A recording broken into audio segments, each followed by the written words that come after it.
বন্ধুরা, তোমরা ভিডিও শুরুটা দেখে নিশ্চয়ই আইডিয়া করতে পারছো যে আমি কোন জায়গায় চলে এসেছি। হ্যাঁ, আমি আজকে চলে এসেছি মুম্বাইতে।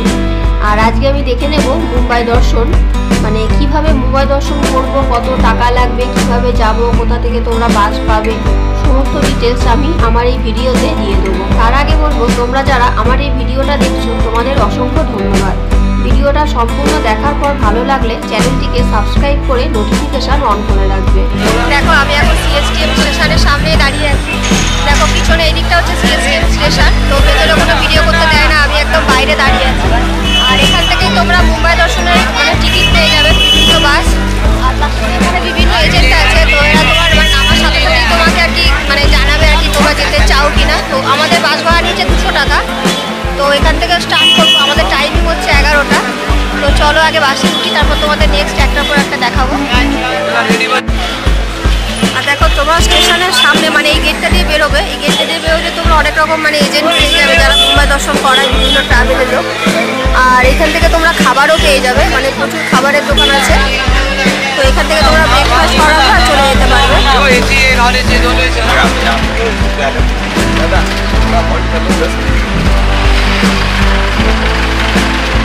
वेलकम टू मुंबई दर्शन। आप सभी लोग का हम स्वागत करते हैं वैष्णवी टूर्स एंड ट्रैवल्स में। तो मैं हूँ आपका टूर ऑपरेटर, मेरा नाम है एजाज। तो अभी एक 10 मिनट का आपका मैं टाइम ले रहा हूँ, क्योंकि इसी 10 मिनट में टूर के बारे में सारी बातें बताना समझाना है। তোমরা দেখতেই পেলে মুম্বাই দর্শনে বাস ছেড়ে দিয়েছে। আর বাসে করে যেসব জায়গাগুলো আমরা দেখতে পাবো সেইগুলো হচ্ছে হজ হাউস, জিপিও, বিএসি, হাইকোর্ট, এরকম অনেক জায়গা আছে যেগুলো আমরা শুধু বাসে করে বসে বসেই দেখতে পাবো আর গাইড বলে দেয়। তবে দুদিকেই পড়ে, মানে বাসে বসলে ডান দিকে এবং বাঁ দিক দুদিকেই পাবে। তো তোমরা চেষ্টা করবে ডান দিকে বসার। আরও যেসব জায়গাগুলো বাসে করে দেখানো হয়েছিল, যেরকম Bandra oldie ceiling, Lilavati hospital, তারপর ব্যান্ড স্ট্যান্ড, ফিল্ম স্টারদের বাংলো, আর একটা ছিল 4D শো। তো সেইটা আমরা মানে অন দ্য স্পট গিয়ে দেখেছিলাম। আর সেখানে কোনো ভিডিও নেই, কারণ ভেতরে কোনো ক্যামেরা বা ব্যাগ ট্যাগ কিছুই অ্যালাউ করা হয়নি। আর তার সাথে ছিল সিদ্ধিবিনায়ক টেম্পল, হাজি আলি ছিল। তো এরকম প্রচুর ভিউ পয়েন্ট ছিল। আর গেটওয়ে অফ ইন্ডিয়ার সাথে সাথেই ছিল হচ্ছে তাজ হোটেল, নতুন এবং পুরনো দুটোই। আর তার সাথে ছিল বোট রাইড। তো যে কোনো রাইড ছিল, মানে সব রাইডগুলো একসাথে মিলিয়ে 600 টাকা নিয়েছিল। আর বাস ভাড়া ছিল 200 টাকা। আমরা এখন চলে এসেছি গেটওয়ে অফ ইন্ডিয়ার সামনে। আর এখান থেকে বোটিংয়ের জন্য লঞ্চ ছাড়ে। তো আমরা যে বাসে করে আমরা যে মুম্বাই দর্শন যে বাসে দিয়েছি ওখানে টিকিট দিয়ে দিয়েছি। সব জায়গায় টিকিট মিলিয়ে 600 টাকা।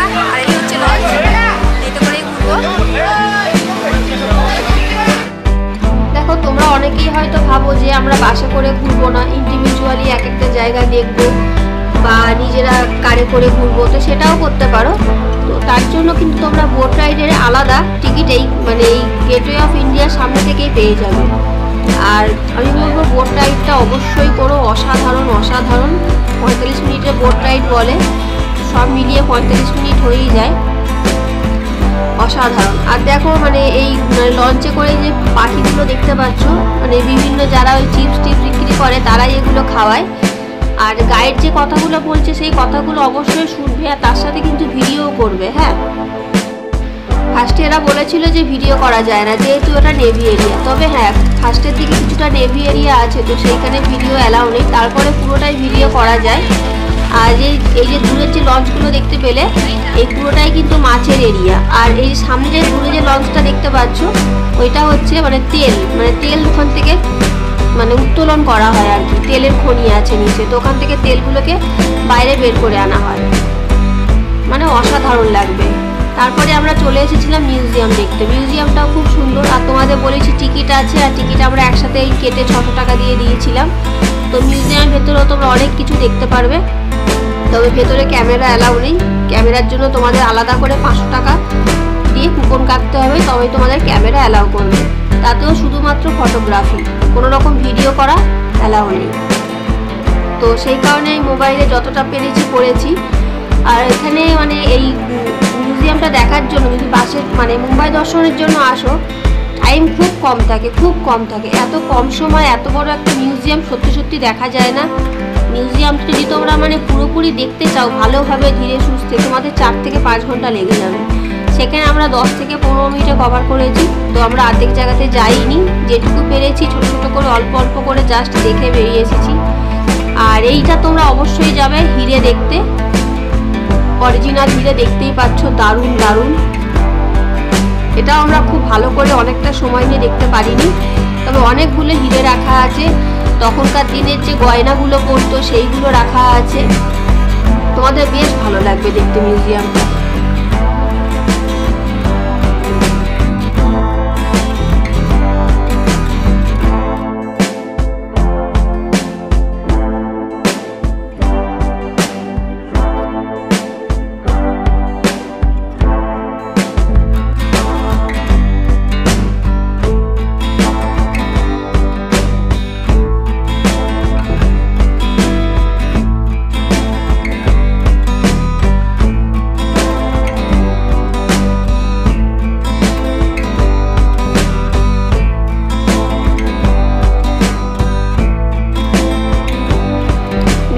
দেখার পরেই আমরা চলে গিয়েছিলাম মহালক্ষ্মী টেম্পল দেখতে। তো টেম্পলের ভেতর কোনো রকম ভিডিও অ্যালাউ করে না, তো আমি বাইরে থেকে যতটা পেরেছি করেছি।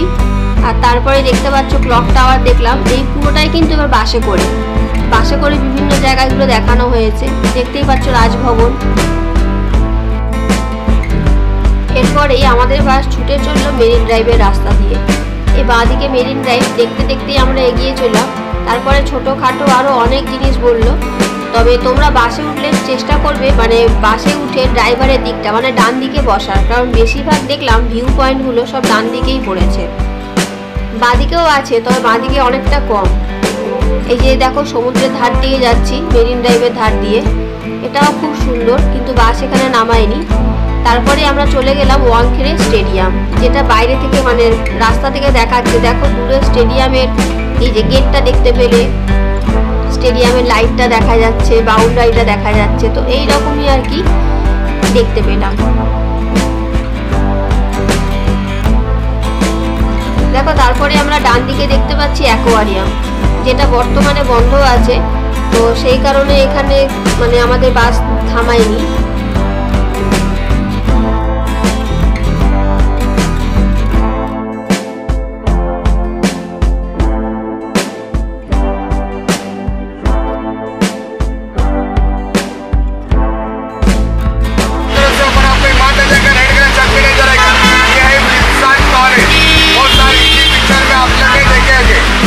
जैसे कि मुन्ना भाई के पीछे देखे ऐसे सोने वाला आशिक के पीछे देखे पहले जैसे के ऐसे सोने वाला क्या मुंबई का मानता है जब से आशिक के सोने में मानेगा आशिक की ज्यादा होती है। बच्चे लोग के माता पिता पीछे देखे राइट साइड में, इन बच्चे पढ़ाई करते नजर आते लेफ्ट साइड में, दूसरे के टाइम पे देखे प्रैक्टिकल करते हुए नजर आई। দেখো তারপরেই আমাদের বাস ছুটে চললো, এটা হচ্ছে নারিমান পয়েন্ট। তো এটা দারুণ একটা জায়গা। তো এর ধার দিয়ে বাস চললো, এখানে কয়েক সেকেন্ডের জন্য মানে 1 মিনিটেরও দাঁড় করায়নি। তো এটা দেখার পরেই আমাদের বাস এগিয়ে চললো সামনের দিকে। তোমরা যারা মুম্বাই দর্শন করতে আসবে বাস কোথা থেকে পাবে? দেখো বাস তোমরা সিএসটি স্টেশনের সামনে থেকে পাবে, যেটাখান থেকে আমি উঠেছি। আর তাছাড়া গেটওয়ে অফ ইন্ডিয়ার সামনে থেকেও পেয়ে যাবে। আর মানে সিএসটি স্টেশন থেকে মানে সিএসএমটি স্টেশন থেকে গেটওয়ে অফ ইন্ডিয়া 6 টাকা করে টিকিট নেয়। সরকারি বাস আছে, মানে লাইন দিয়ে দাঁড়াতে হয়। তো ওই বাসে করেও তোমরা গেটওয়ে অফ ইন্ডিয়ার সামনে চলে আসতে পারো, আর সেখান থেকে বাস ধরে নিতে পারো।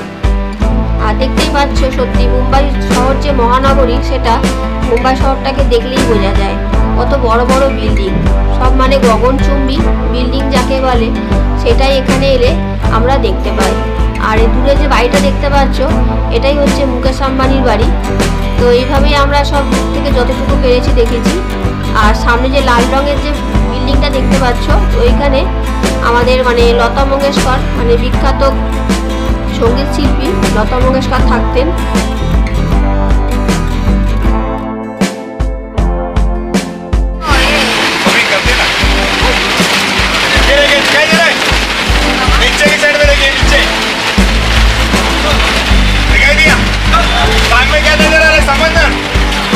मुंबई का सबसे बड़ा वर्ली गटर है। দেখো আমি এখন সিদ্ধিবিনায়ক মন্দিরের একদম সামনে দাঁড়িয়ে আছি। 12টা বেজে গেছে বলে 12টা থেকে 12টা 40 পর্যন্ত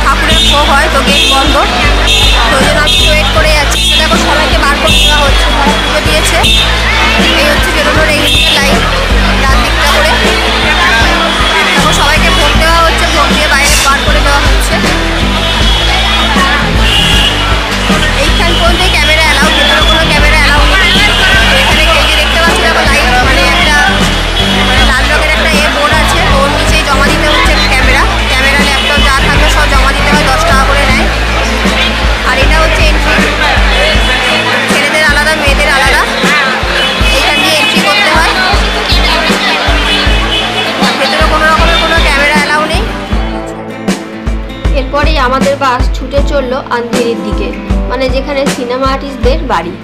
তো সেইখান থেকেই মানে সেই ব্রিজটা দিয়ে যাওয়ার সময় এই সিনারিটা দেখতে পেলাম, মানে অসাধারণ অসাধারণ। তো এইখান থেকেও অনেক সিনেমা শুটিং হয়েছে, আমরা সিনেমাতেই মানে এই যে স্পটটা এরকম আমরা অনেক দেখেছি, এই যে ব্রিজের ওপর দিয়ে যাচ্ছি।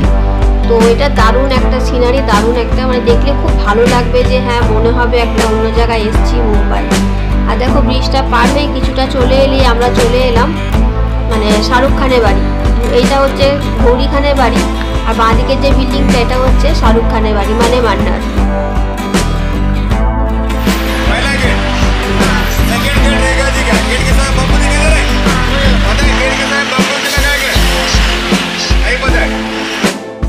সামনে যে বিল্ডিংটা দেখা যাচ্ছে এটাই হচ্ছে শাহরুখ খানের বাড়ি মান্নার। দেখো বড় বড় করে লেখাই আছে মান্নার।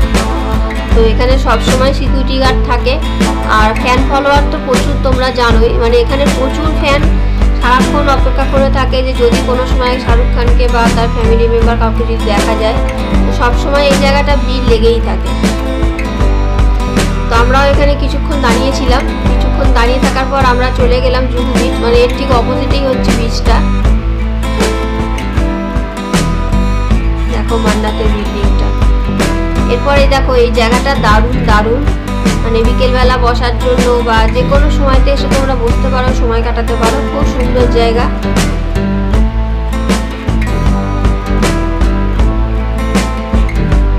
আর আমরা এখানটা যেতে যেতে আমাদের মোটামুটি সন্ধ্যে 6টা বেজে গেছিলো, তো সেই কারণে এই সময় সানসেটটা হচ্ছিল। তো আমাদের সিনেমা আর্টিস্টদের যে বাড়িগুলো, মানে কিছু কিছু বাড়ি রেখা, যেরকম রেখা শাহরুখ খান এরকম বাড়ি কিছু দেখানোর পরেই লাস্ট আমরা দেখেছিলাম সালমান খানের বাড়ি গ্যালাক্সি অ্যাপার্টমেন্ট, যেটা আমরা যাচ্ছি এখন, দেখতেই পাবে। দেখো রকশান লেখা আছে, এই হচ্ছে সালমান খানের বাড়ি। বাড়ি তো বলা না, বলা যায় একটা বড় একটা বিল্ডিং অ্যাপার্টমেন্ট। দেখো লেখাই আছে গ্যালাক্সি। তো এটা দেখিয়ে লাস্ট আমাদের মানে মুম্বাই দর্শন যে ট্যুর সেটা কমপ্লিট করা হয়েছিল। তারপরে আমরা আবার ফিরে এসেছিলাম সিএসএমটি স্টেশনের কাছে, মানে আমরা যেহেতু ওখান থেকে উঠেছিলাম তো আমাদের ওইখানে ড্রপ করে দেওয়া হয়েছিল। তো তার মাঝে তোমরা যার যেখানে সুবিধা তোমরা সেইখানে নেমে যেতে পারো। আর তার মাঝে একটা 3D শো হয়েছিল, তো ওই টিকিটটাও একসাথে অ্যারেঞ্জ করা ছিল। আর দেখো সামনে যেটা দেখছো এটা হচ্ছে রেসকোর্সের পাশ দিয়ে গাড়িটা এলো। আর এটা হচ্ছে রাতে সিএসএমটি স্টেশন, অসাধারণ মানে লাইট শো আর কি যাকে বলে। তো এটা তোমরা সন্ধে হলেই একমাত্র দেখতে পাবে। আর তোমাদের যে 3D শোটা বললাম, এই শোটাও কিন্তু দেখানো হয়েছিল, কিন্তু ওখানে কোনো রকম ভিডিও করা যায়নি, মানে ওখানে কোনো কিছু নিয়ে ভেতরে ঢুকতে দেয় না। ভিডিওটা সম্পূর্ণ দেখার পর তোমাদের কেমন লাগলো তা কিন্তু তোমরা অবশ্যই কমেন্টের মাধ্যমে জানাবে। আর যদি ভালো লাগে তবে চ্যানেলটিকে সাবস্ক্রাইব করে নোটিফিকেশান অন করে রাখবে।